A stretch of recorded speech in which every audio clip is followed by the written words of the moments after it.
President Zelensky has traveled to America, leaving Ukraine for the first time since the war began. With war deaths back home estimated to be in the tens of thousands, he's shoring up support and after more weapons. Россиян и будь-каких других врагов нужно убивать. Только убивать. И не бояться, самое главное, этого делать. The Economist's Russia and Eastern Europe editor, Arkady Ostrovsky, secured interviews with President Zelensky. Добрий день. Добрий день, пане президент. General Zaluzhny, and Commander Syrskyi, three of Ukraine's most senior officials. Together with our defense editor Shashank Joshi, he discusses what their revelations tell us about the next stages of the war. The message is very clear. The war is not going to stop until Ukraine gets to the borders of 1991. Freezing the lines now would be very dangerous.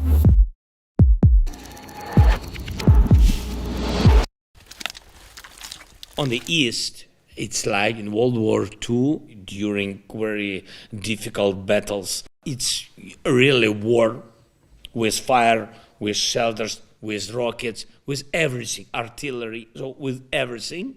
And in Kiev, you see not so dangerous, but they begin to use rockets.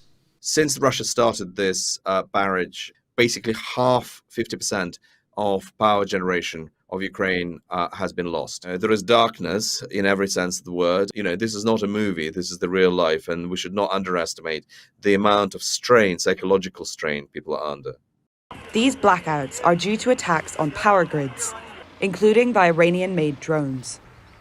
They're not very good, but they don't have to be good. They only have to be good enough to hit the right things in sufficient numbers. And Russia is now potentially indigenizing the production of those systems. That's going to be a big problem for Ukraine.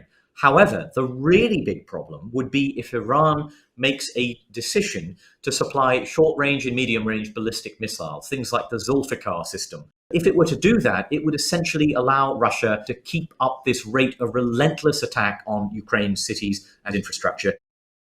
Valery Zaluzhny is certain that Russians are already rebuilding somewhere behind the Urals, both in munition and manpower, and they are preparing for a fresh offensive. And he said this could come possibly as soon as end of January, possibly in March, if they're lucky, and most likely in February. He was talking about some 200,000 Russian troops, and he's fearing attack or counteroffensive in several directions. In the south, in the east, he said the Russians could go again and threaten Odessa, Nikolaev, and as well as in the direction of Belarus and Kyiv. Vladimir Putin visited Belarus on December 19th, and there's been heightened military activity there.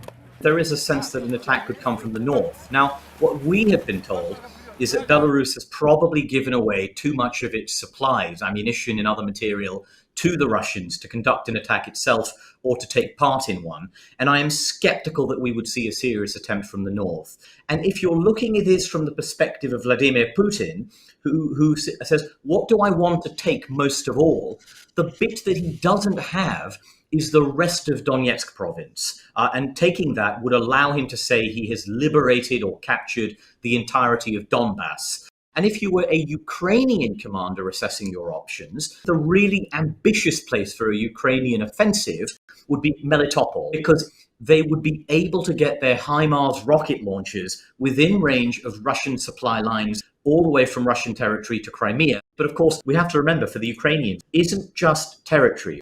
More than 95 or 96% of people want to deoccupy all their territory after a Russian did it. I think the big mistake was on 2014, but the biggest mistake, the tragedy was on 24th of February, because that is the point when nobody wants to come back to any compromises. In no conversations did I get a sense that they're unrealistic and they're gang-ho and they want to go and march into Crimea. I think Zelensky is now talking about we can completely see sort of the return of Crimea by non-military means. And I think what he means by that is if Putin is defeated if there is a change of regime, the status Crimea will be completely renegotiated. With months, possibly years of grueling conflict ahead, President Zelensky continues to stand not just against Putin, but for what he believes is life's most fundamental principle. Save your love. Save your love. Your love is your neighbors, your relatives, your parents, your children, your nation. That is what we love. After 10 months of the war, you have love and not hate? I have love. And I have hate. I told you to whom I have.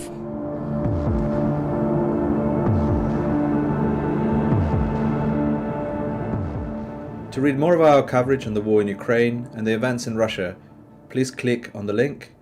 And thank you for watching. Don't forget to subscribe.